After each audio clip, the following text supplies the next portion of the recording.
Alright guys, so today we're going to be doing Leetcode's number 9 palindrome number. It says, given an integer x, you return true if it is a palindrome, and false if it is not a palindrome. And you can see x equals 121. It's true because backwards and forwards, it is the same thing. So that's what a palindrome essentially is, like making sure the numbers are the same backwards and forwards. You can see right here, negative 121 is false because it's a negative number. And backwards and forwards, it is not the same value. And you can see x equals 10. It is not the same value. If you rotate this, it will be 0, 1. So that isn't the same value. So yeah, let's get started with the solution. Honestly, the most intuitive solution, you can see that the x variable right here, it's an integer. So like there's no length currently. But if you just convert this into a string, you can honestly just use the left and right pointer approach. And that is just a normal 2-pointer approach. So let's just use 1, 2, 1 as an example. Let's say we had a pointer at the beginning of the string and a pointer at the right of the string. At the end of the string, I'm sorry. And remember, we're converting the whole integer to a string, right? So it'll be like this. So basically, we can move the 2 pointers based on one condition. If it's the same value, you move the left pointer up and you move the right pointer down. So you increment the left pointer and you decrement the right pointer based on if these two values from beginning to end is the same value. And if it's not, you can automatically just return false because let's say we had 1, 2, 3 and we had 2 pointers in this string, right? You can automatically see that these two values aren't the same, so you can assume that backwards and forwards that it isn't the same value. So like if you were to make this backwards, it would be 3, 2, 1, and obviously you see it's not the same. But if you make this backwards, it is obviously still the same value, right? So yeah, that's basically the approach that I'm going for. It isn't the best and most optimal solution, but the goal is to find the most intuitive solution. So basically the time complexity of this problem will be O of n, and the space complexity is also O of n because we're converting the integer to a string. But here, I'm going to be typing out the solution here.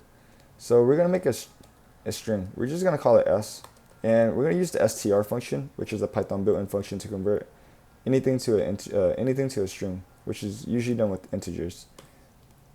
And you're going to make 2 pointers. One pointer being at the beginning of the string and another pointer being at the end of the string. We're going to call it left and right. So length of s minus 1. This will make sure that the pointer starts at the end of the string. So while left is less than right, so I'm making a condition that will keep this loop running while the left pointer is always less than the right pointer, which will always be true. So while left is less than right, once you see, like I said, once you see that left and right, if it's like not the same value, right, you can automatically just return false. So like if 1 and 3, they're not the same value, you might as well just always return false, right? So if s of left does not equal s of right, so this is accessing inside the actual value of the string. So if s of left does not equal s of right, you just return false. Else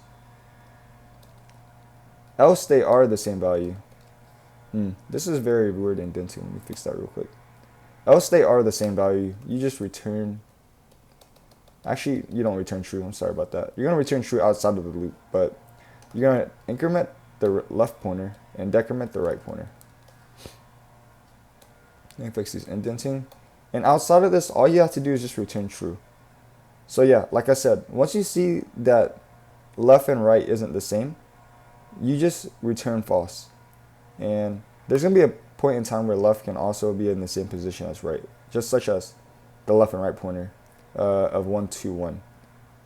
Let's show this example, 1, 2, 1. When you increment this left and right pointer, left and right will actually be at the same position in the second iteration.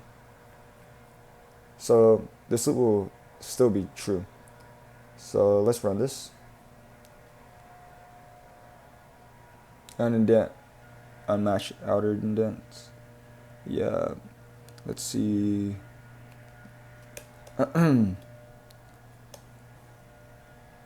Here, I'll unindent this, and unindent this, and this. This should work. No. Yep, there you go. And you can see that for all test cases, this will pass. Yep, and it beats 89.19% of users. So I believe that it's a pretty good and efficient approach. But there's also another efficient approach where you can actually do in space simplicity of O of 1. But I haven't actually looked into that yet. But yeah, hopefully you guys understood the solution.